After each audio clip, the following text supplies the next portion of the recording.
Tell me pretty lies, look me in the face. Tell me that you love me, even if it's fake. 안녕하십니까? 대학병원에서 오래오래 근무한 지하의 병원 이야기를 시작합니다. 오늘은 부서 이동에 대해서 이야기해볼까 하는데요. 종합병원이나 대학병원 등은 모두 부서 이동이라는 정해진 룰과 같은 제도가 있는데요. 입사 3년에서 5년쯤에 부서 이동을 하게 되어 있습니다.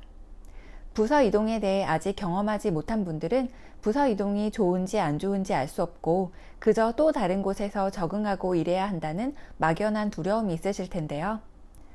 부서 이동에 대한 여러 논문 결과와 저의 나름대로의 경험을 토대로 한 생각을 말씀드려 보도록 하겠습니다. 제가 병원에서 근무하는 동안 많은 질문을 받았던 내용 중 하나가 어느 과에서 일하냐는 거였어요. 그리고 간호사도 의사처럼 전문 진료과가 있느냐는 거였죠. 간호사는 의사와 같이 진료과로 구분되는 것이 아니라 중환자실, 수술실, 응급실과 같은 특수파트, 일반 병동, 전담부서 등의 부서로 나뉘게 되죠. 저는 처음 발령받았던 곳이 소화기내과 병동이었어요. 혈액종양내과 환자도 많이 있었던 병동이었습니다.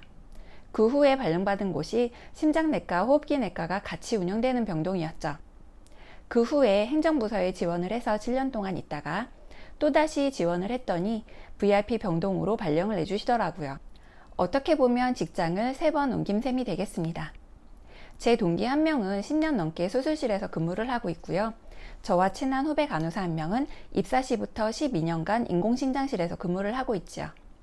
이렇듯 특수부서라고 하는 곳은 부서 이동을 잘 하지 않는 편이고 일반 병동은 부서 이동을 약 3에서 5년 단위로 합니다.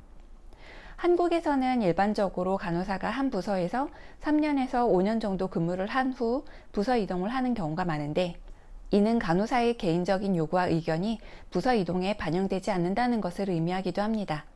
모든 사람이 3년에서 5년 사이에 부서 이동을 원하는 게 아니니까 그 반증이겠죠. 그 기간은 병동 사정에 따라 짧아질 수도 있고 길어질 수도 있습니다. 그런데 문제는 간호사가 부서 이동을 하게 되는 것이 좋냐 안 좋냐 하는 것이겠죠. 이와 관련된 논문을 살펴보면 긍정적이라는 답이 상당히 많이 있다는 것입니다. 제가 논문으로 연구했던 결과 역시 긍정적인 결과였어요. 저는 오히려 반대로 생각했었거든요. 다른 부서에 적응하기 힘들고 어려워서 오히려 부서 이동을 하면 그만두는 사람이 많을 거라고 가설을 세우고 시작했었거든요. 3년차, 5년차 간호사가 많이 그만둔다는 우리만의 썰이 있죠. 실제로 3년 이내 이직이 동일 입사자 중 50%를 넘는다는 결과가 나왔었는데 중소병원일수록 그 폭은 커진다고 하더라고요. 부서 이동의 유용성은 다양한 경험을 제공하고 적재적소에 배치가 되면 반복 업무의 권태감을 해소시키고 업무량 가다의 조정 수단이 된다고 합니다.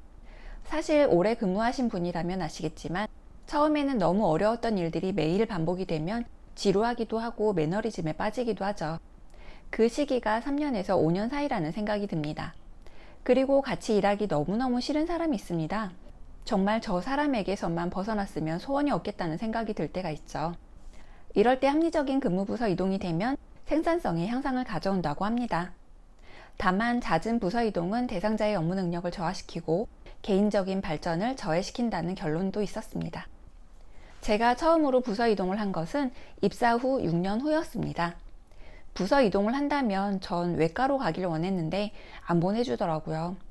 제가 왜 외과를 원했었냐면요. 사실 내과에서 너무 오래 근무를 하다 보면 약간 우울해지는 느낌이 있습니다. 외과는 환자가 회복을 해서 정상 수준으로 퇴원을 하는 경우가 많이 있지만 내과는 입퇴원을 계속해서 반복하는 환자가 많고 운명을 다해야 끝나는 경우가 많거든요. 환자가 건강을 회복해서 보내드리는 뿌듯함은 느껴본 적이 별로 없었던 것 같습니다. 전문 파트만 다르고 같은 내과였기 때문에 환자 간호는 크게 다르지 않았지만 팀너싱을 하던 병동에서 펑셔널 너싱을 하는 곳으로 갔던 터라 적응하는 데 꽤 어려움을 겪었습니다. 그 당시에는 병동마다 인력 운영에 따라 팀너싱과 펑셔널 너싱이 혼재되어 있는 시절이었습니다. 지금은 모든 병동이 팀너싱을 하고 있죠. 팀너싱이라 함은 내가 담당하는 약 15에서 20명의 모든 환자를 인계받아 내 환자를 책임지고 처방을 받고 모든 처치며 검사 과정 설명이며 기본 간호까지 다 시행하는 것이고요.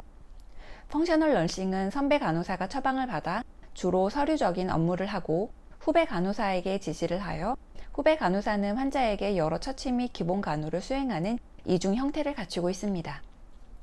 저는 개인적으로 팀너싱이 좋더라고요.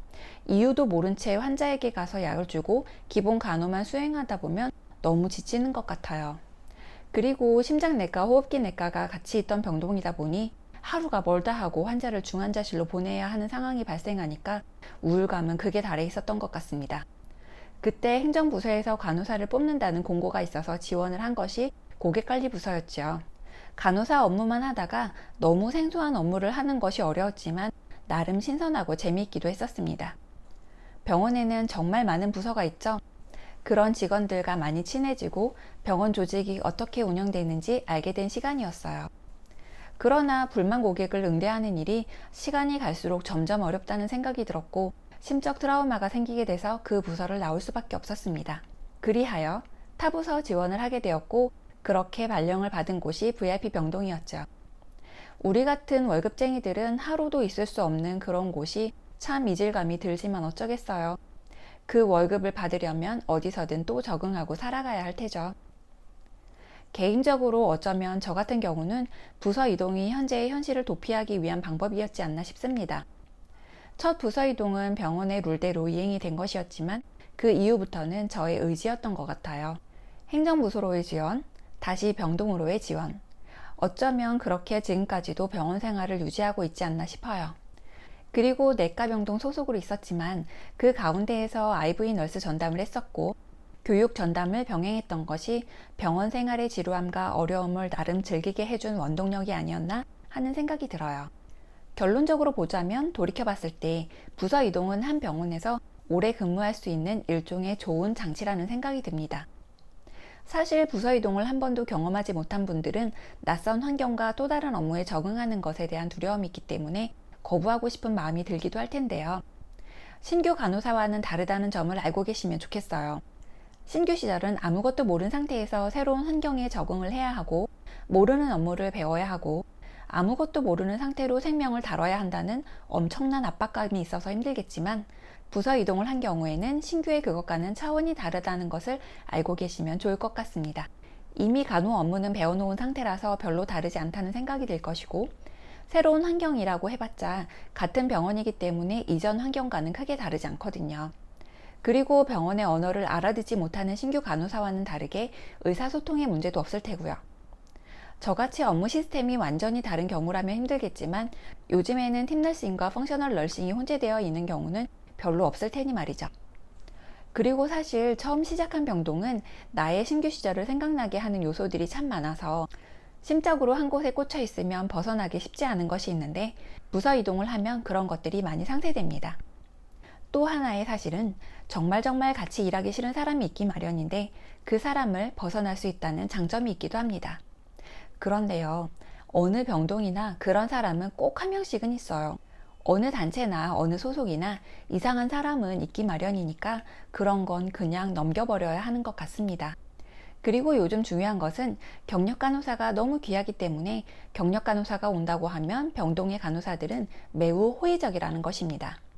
인력이 부족한 상황에서 신규 간호사가 너무 많이 사직을 하고 또 다른 신규 간호사가 오면 가르쳐야 하는 이중의 부담과 스케줄 조정도 힘들어지는데 경력 간호사가 온다고 하면 나의 업무에 오히려 도움이 될 분들이니 환영하지 않을 수 없게 되는 것이죠. 저 역시 경력 간호사가 온다고 하면 그렇게 반가울 수가 없더라고요. 이러한 이유들과 포함 부서 이동에 대한 연구 결과들에서 부서 이동은 좋은 영향을 준다는 결론이 나오는 것 같습니다. 그러나 저의 생각과는 반대로 부서 이동 후 오히려 적응이 힘들어 그만두는 경우도 많이 있겠죠. 특수부서에서 일반 병동으로 오는 경우 또는 일반 병동에서 응급실이나 중환자실 같은 특수부서로 옮겨가는 경우 업무 스타일이 너무 다르다 보니 오히려 적응이 힘들어 그만두는 경우도 있으니까요.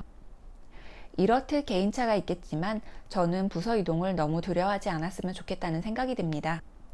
신규 시절도 마찬가지지만 부서 이동도 초반에 잘 겪어낸다면 오래 근무할 수 있는 또 다른 힘이 생길 테고요. 저처럼 만족할 만한 병원 생활을 유지하실 수 있을 테니 말이죠.